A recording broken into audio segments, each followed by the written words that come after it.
So the 5 hindrances: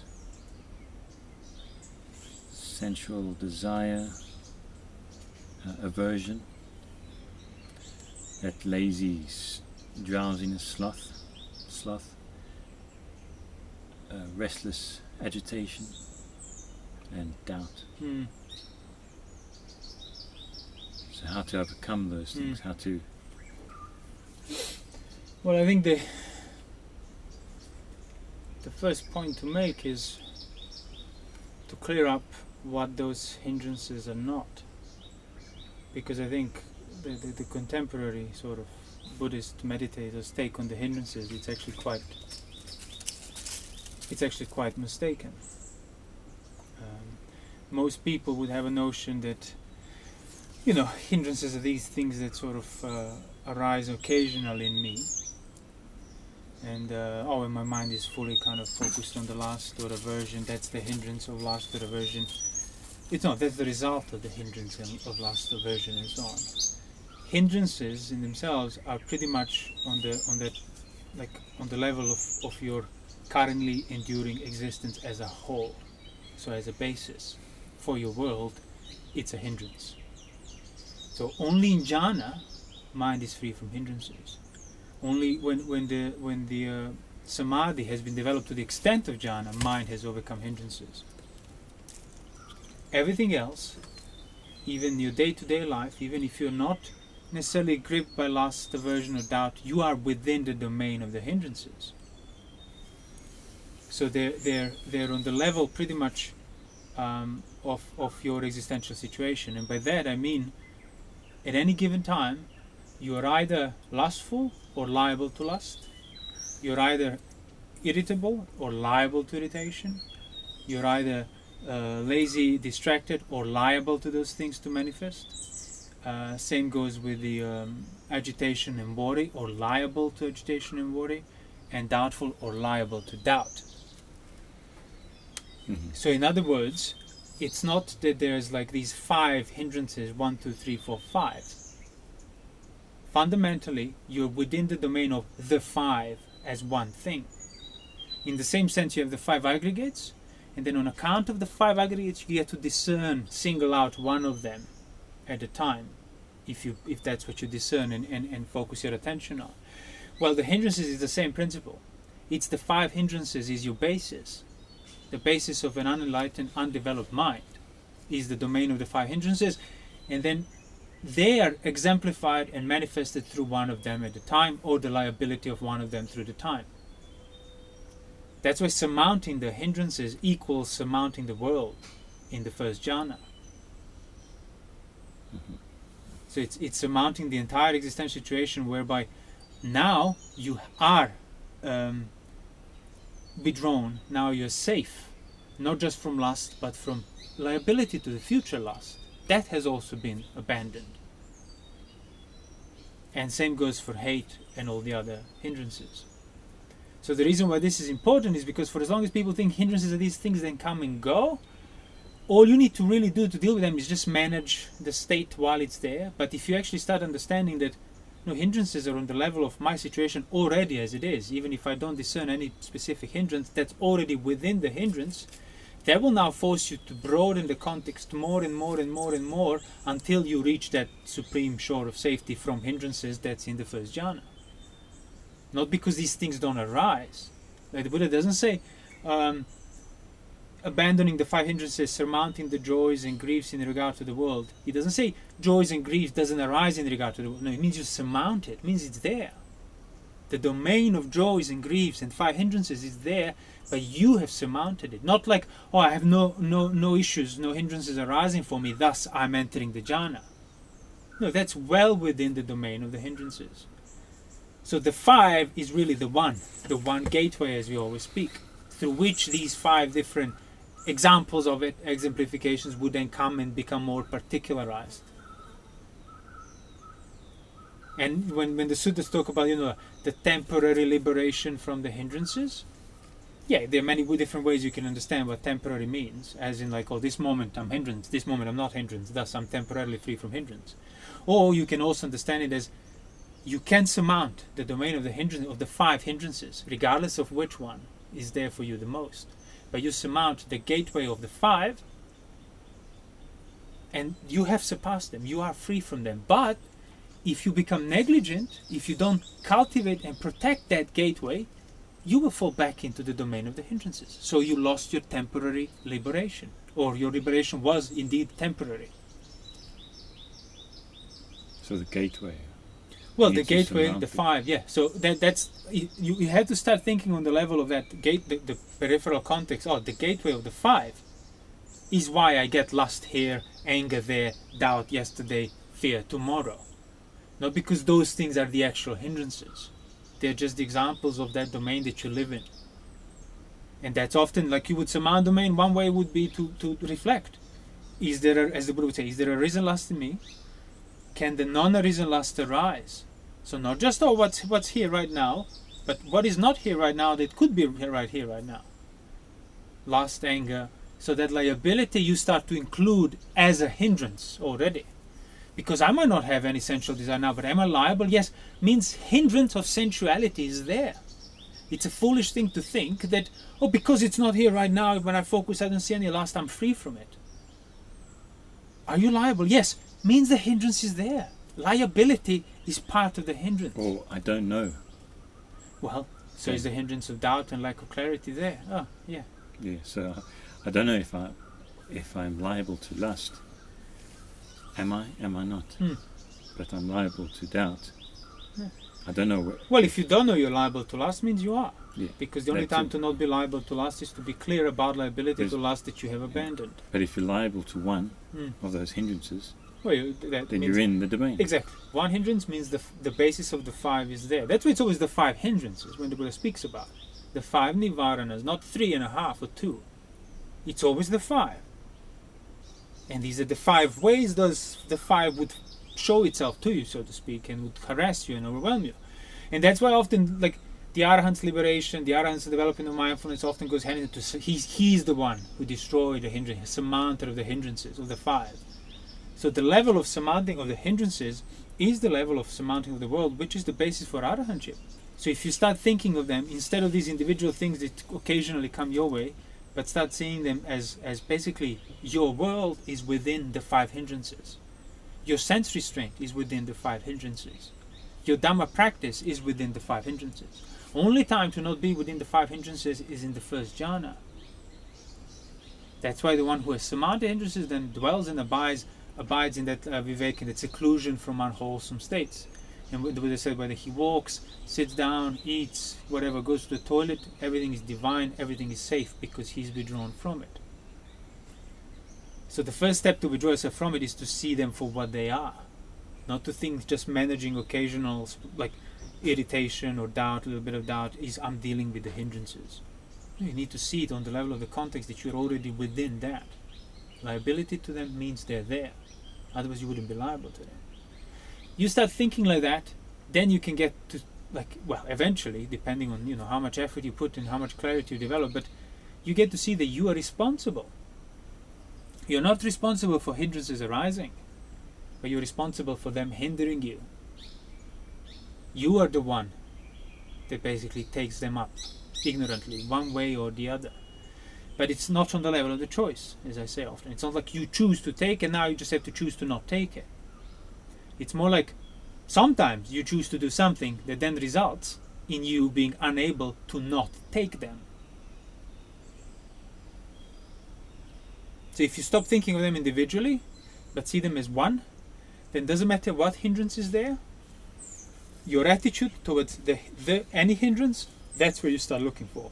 Not like, oh, in lust I can't read with the subha, in anger I can't read with metta. I'm just managing these spontaneous little states that have arisen for me. No, it doesn't matter whether it's lust, aversion, delusion, distraction, fear, worry. Unwholesome state is present.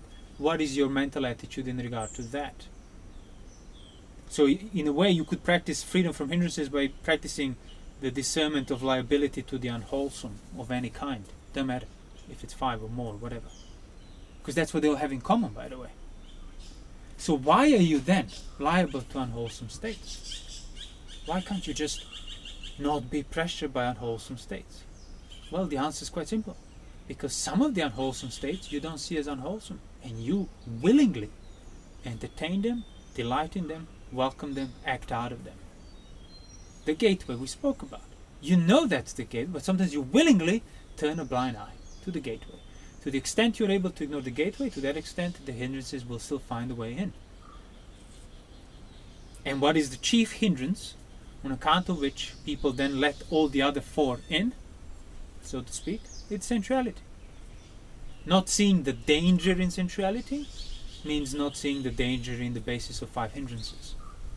And because of that, when the worry, when the hindrance that you don't want comes, you will not be able to remain surmounting it. You will be involved.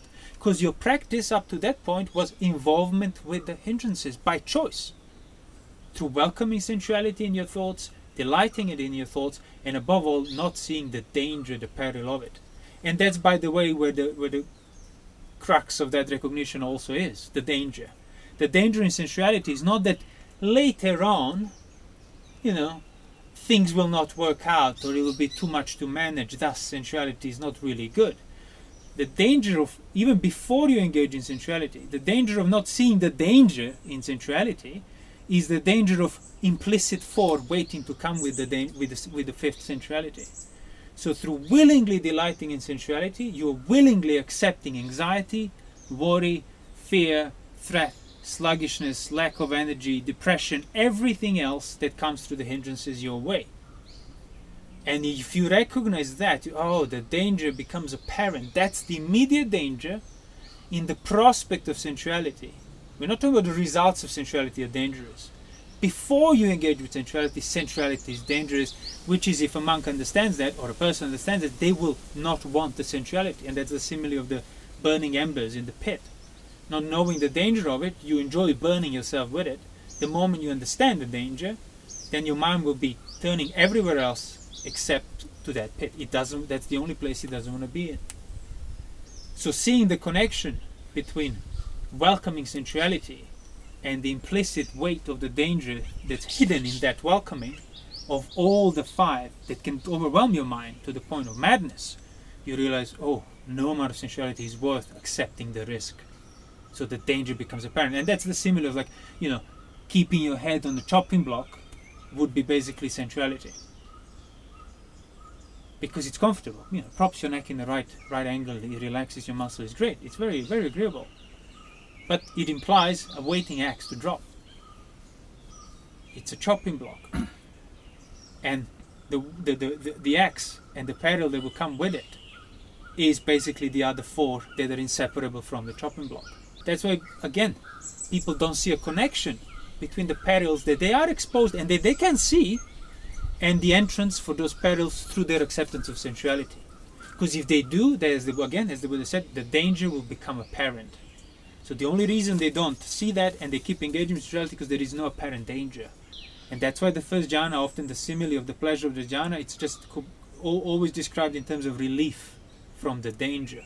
Like crossing the desert, you don't know if you survive, then you come out, then you survive. Being released from the jail, come back alive, you're home even better. Paying the debt back, and now you're safe. It's always the sense of safety. So the sense of safety is not having anybody knocking on your door threatening to you or experiencing worry, or the sense of safety is not welcoming sensuality through which no liability of other hindrances can apply to you. And above, the reason why this is so great and wholesome is because you realize it's entirely up to you, welcoming sensuality or not. It doesn't depend on the circumstances. I'm not lucky, it's just these things coming my way, I can't say no. You can always say no to welcoming sensuality on the level of your thoughts. You have thoughts of sensuality, but what is your attitude? This is agreeable, friendly, dear to me, not dangerous, entertaining. Or this is the entrance for basically the eons of samsara and suffering that comes with it. Welcoming of sensuality. So that's what I mean. Practically speaking, always the other 4 hindrances will torment you. There's only so much you can control in terms of your circumstances and avoid. Sooner or later things will come up internally. Worry, anxiety, depression, whatever else. All of that is because you do not see the peril of the sensuality. You don't see the danger of you don't see bait as a bait. See, sensuality comes up, you don't recognize the bait of it, but you don't see the hook inside of it. Yes. And that's what the hook is. There's no like, oh yes, like on the level of psychologization, yeah, sensuality. Every time I engage with it, it's not really. Afterwards, you don't feel that great, so it's better. That's fine, but it's on the level of psychology. That will not uproot things. That will just, convince you maybe to restrain a bit more. But for uprooting of sensuality, uprooting of the gateway of the other 4 hindrances, for uprooting of the domain of the 5, you need to see the apparent, inherent, implicit peril waiting before you even engage, not after you engage. And that's why always sensuality was compared to like a bait, different types of bait. Poisonous drink that you don't know it's poisonous. The hunter sets up the bait for the deer, the eats, gets trapped because he didn't see the bait. That's on the level of the thoughts. When you have thoughts of sensuality, you need to start seeing them as bait. And that's how then you will become unable to welcome it. You can't just choose to not welcome sensuality. That's impossible. But if you contemplate the danger in it, as the Buddha would say, then you realize your welcoming will start to fade. Because the only reason you used to welcome it because you never saw what it implies right there and then, not later. And that's why the danger becomes apparent. You understand the extent of gratification, and then you understand the extent of escape.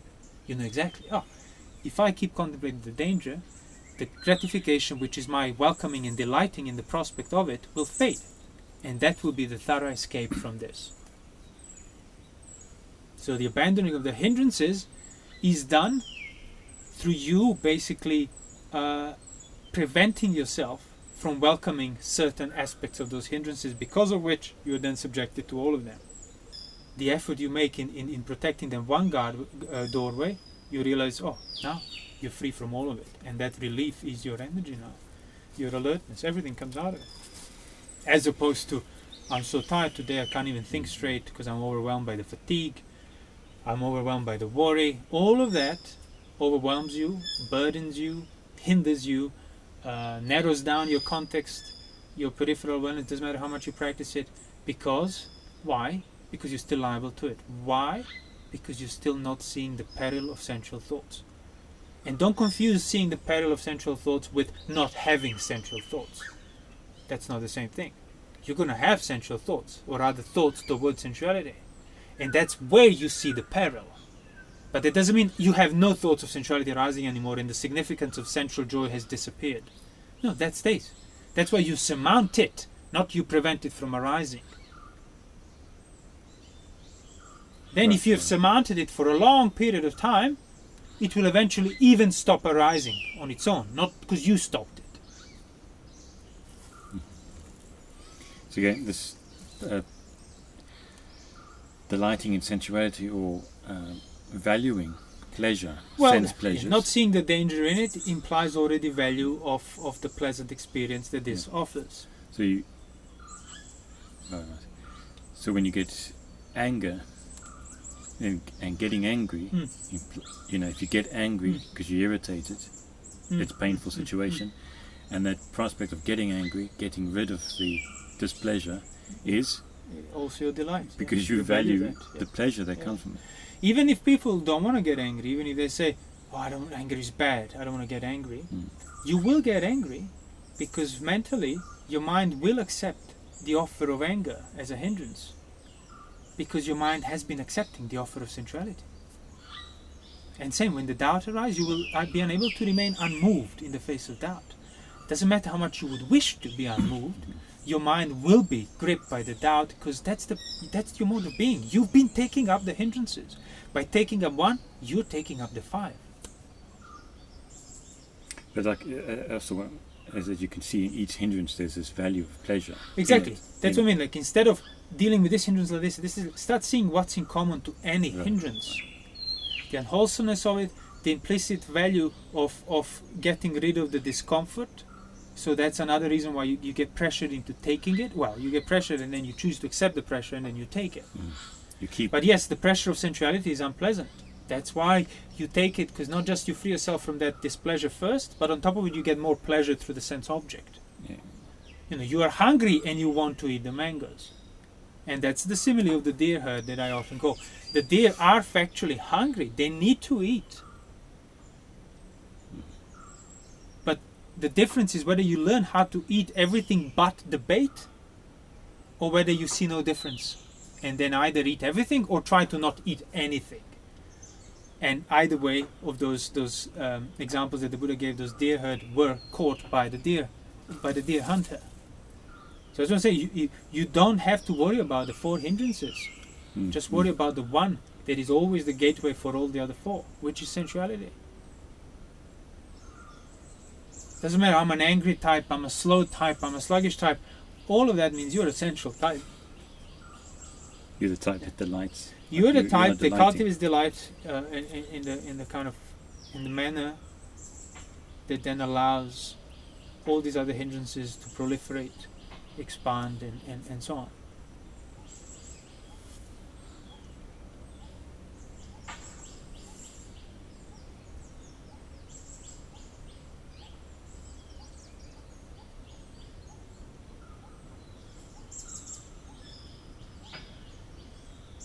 That delighting in pleasure means that you're going to be not delighting in pain, which means you're going to be going for pleasure, and so it's like a so you get entangled loop. even more and more. Yeah. You start seeing the danger in delighting in the prospect of pleasure. That in itself is not painful. That's a neutral thing. Getting pleasure, not getting pleasure is the level of pain. Seeing the danger before you engage with pleasure, it's not painful. It's eye-opening. But you need to work your way to that level to see that. Because for as long as you think the hindrances are the objects of your attention, oh, I got this sensuality now, I got this ill will now, it's nowhere near where they're rooted, so you're not going to be dealing with anything, you're just managing and covering it up.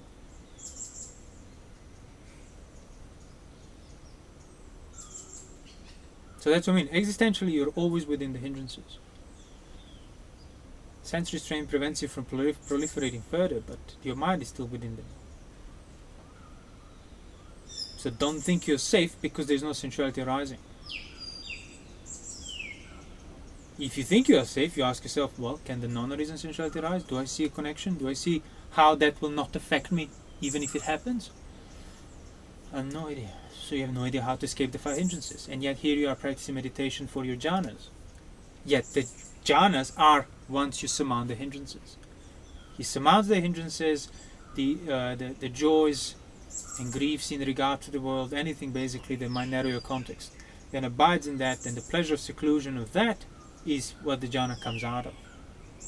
But as I say, often people think, give me a technique, I'll enter a special experience that I will call jhana, I will believe it's a jhana, and then these hindrances will stop arising for me, and joys and griefs of the world will not come my way. It's the other way around. You surmount the 5 hindrances, you overcome joys and griefs, so that's the work.